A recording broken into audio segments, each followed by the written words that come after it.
భారత పాకిస్తాన్ సరిహద్దుల మధ్య ఏ విధంగా ముళ్ళ కంచెలేసి ఎప్పుడు పహారాలు కాస్తూ సైన్యం మోహరించి ఉంటుండేనో ఈ భవంతుల చుట్టూతో కూడా ముళ్ళ కంచెలతోటి అదే విధమైన పోలీసుల పహారాల చుట్టూత ఎప్పుడూ నిరంతరం కాపలా ఉంటుండే.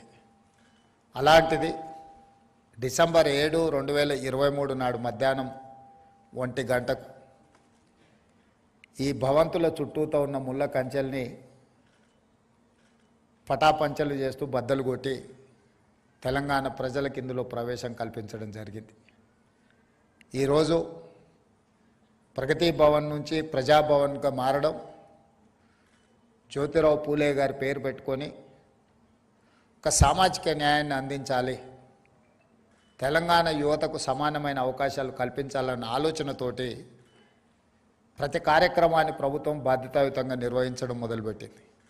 అందులో భాగంగానే జాతీయ స్థాయిలో నిర్వహించబడే పబ్లిక్ సర్వీస్ కమిషన్లో తెలంగాణ రాష్ట్రం నుంచి అత్యధికంగా విద్యార్థులు పాస్ అవ్వాలి, అందులో వాళ్ళు రాణించాలి అనేది మా ప్రభుత్వం యొక్క లక్ష్యం. వెనుకబాటుతనం గురించి చర్చ జరిగినప్పుడు బీహార్ వివిధ సందర్భాలలో చర్చకు వస్తుంది. అంత వెనుకబడిన ప్రాంతమైన బీహార్ నుంచి ఐఏఎస్, ఐపీఎస్లు లేకపోతే ఐఎఫ్ఎస్ లాంటి సెలక్షన్ చూస్తే అత్యధికంగా ఉంటారు. మన దగ్గర ఉన్న అధికారులను చాలామందిని చూసిన బీహార్ రాష్ట్రం నుంచి వచ్చిన వాళ్ళే. దేశ స్థాయిలో సివిల్ సర్వీసెస్లో మనం ఒకసారి లెక్క తీసుకున్నప్పుడు బీహార్ రాష్ట్రానికి ఒక ప్రత్యేకమైన స్థానం ఉంది.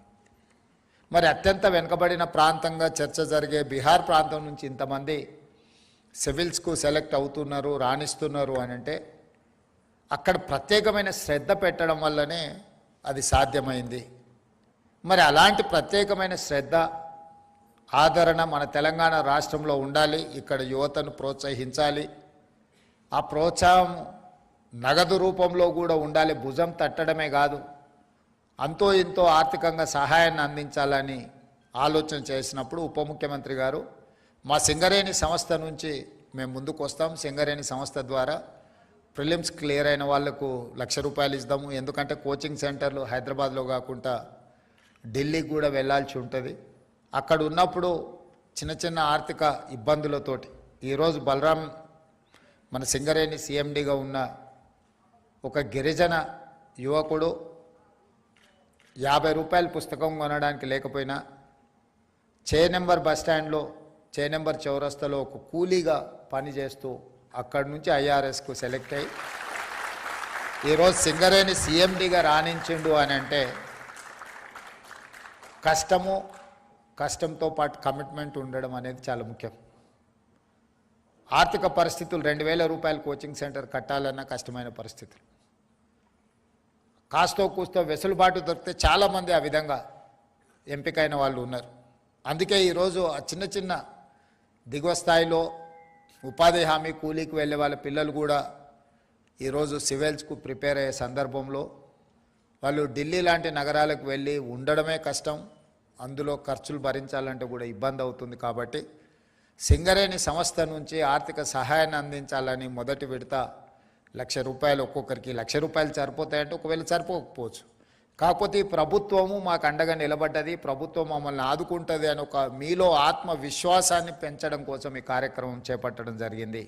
అక్కడి నుంచి మెయిన్స్కి ఎంపికైన వాళ్ళు కానీ మెయిన్స్ నుంచి ఈరోజు ఇంటర్వ్యూలకు వెళ్తున్న వాళ్ళను కూడా ఒకసారి భుజం తట్టి మీ ఆత్మస్థైర్యాన్ని పెంచి ఢిల్లీకి వెళ్ళినప్పుడు చిన్న చిన్న ఆర్థికపరమైన ఇబ్బందులు మీకు కలగకుండా ఉండాలన్న ఆలోచనతోని ఈరోజు ఈ ₹1,00,000 నగదు మీకు ఇదొక బహుమతి, ఇది ప్రోత్సాహకం, ఇది ఆర్థిక సహాయం అనే దానికంటే కూడా మీరు సాధించిన విజయాన్ని గుర్తించి ఈరోజు ప్రభుత్వం మీకు ఈ ప్రోత్సాహకాలను ఇస్తున్నది. దీన్ని ఆలంబనగా చేసుకొని మీరు భవిష్యత్ కార్యాచరణను మీరు సిద్ధం చేసుకోవాలి. ఈరోజు మీరు టాప్ ర్యాంక్లో వచ్చి తెలంగాణ రాష్ట్రానికి వచ్చి సేవలు అందిస్తే మంచిది. ఒకవేళ మీరు ఇతర రాష్ట్రాలకు లేకపోతే జాతీయ స్థాయిలో కేంద్ర ప్రభుత్వంలో మీరుండి తెలంగాణ రాష్ట్రానికి అవసరమైన సహకారాన్ని అందిస్తే మరీ మంచిది. ప్రతి ఒక్కరూ ఈరోజు ఇంటర్వ్యూలకు వెళ్ళే 20 మంది కూడా సివిల్స్కు సెలెక్ట్ అవ్వాలని మా వైపు నుంచి సంపూర్ణమైన మద్దతు ఇవ్వడమే కాకుండా తెలంగాణ రాష్ట్రంలో మొదటి సంవత్సరంలో డిసెంబర్ 7, 2023 నుంచి డిసెంబర్ 7, 2024 ఒక్క సంవత్సరాన్ని కులబద్దగా తీసుకుంటే 55,143 ప్రభుత్వ ఉద్యోగ నియామకాలు మన ప్రభుత్వం చేపట్టింది. ఇది భారతదేశంలోనే స్వతంత్రం వచ్చినప్పటి నుంచి ఈనాటి వరకు అత్యధికంగా ప్రభుత్వ నియామకాలు చేపట్టడము. ఇంతవరకు ఏ రాష్ట్రము ఏ సంవత్సరం కూడా ఇన్ని ఉద్యోగ నియామకాలు చేపట్టలేదు.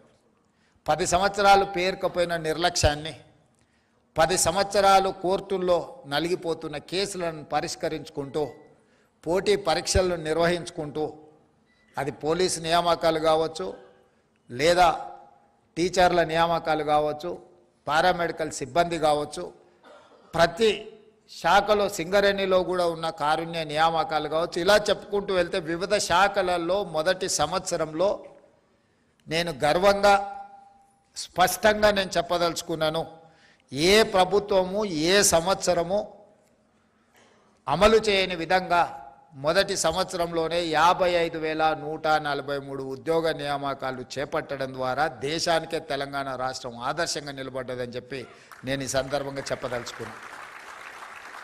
రెండవది, సివిల్ సర్వీసెస్ తర్వాత పబ్లిక్ సర్వీస్ కమిషన్ ద్వారా నియామకాలు జరిగే గ్రూప్ 1 పోస్టులు 2011 సంవత్సరంలో ఇచ్చిన నోటిఫికేషన్ ద్వారా నియామకాలు జరిగితే ఈరోజు 2025 సంవత్సరం 14 సంవత్సరాలలో గ్రూప్ 1 నియామకాలు చేపట్టలేదు. ఆనాడు ఉమ్మడి రాష్ట్రం కావచ్చు, లేదా 10 సంవత్సరాల తెలంగాణ రాష్ట్రంలో ఇంతవరకు గ్రూప్ 1 పబ్లిక్ సర్వీస్ కమిషన్ నియామకాలు చేపట్టలేదు.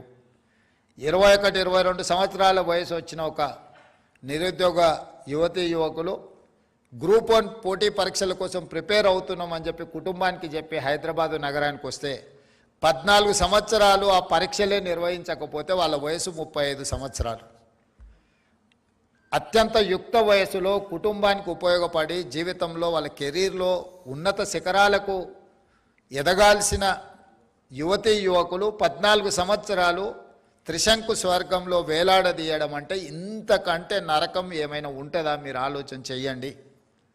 అట్లాంటి పరిస్థితి నుంచి ఎన్నో అడ్డంకులను అధిగమించి ఉన్న ఖాళీలను అన్నిటిని కూడా లెక్కగట్టి 563 గ్రూప్ 1 పోస్టులకు ఇంతవరకు ఉమ్మడి రాష్ట్రంలో కూడా 563 నియామకాలు ఎప్పుడూ జరగలేదు. మొదటిసారి 563 గ్రూప్ 1 పోస్టు ఖాళీలను రాబోయే 2 నెలల మన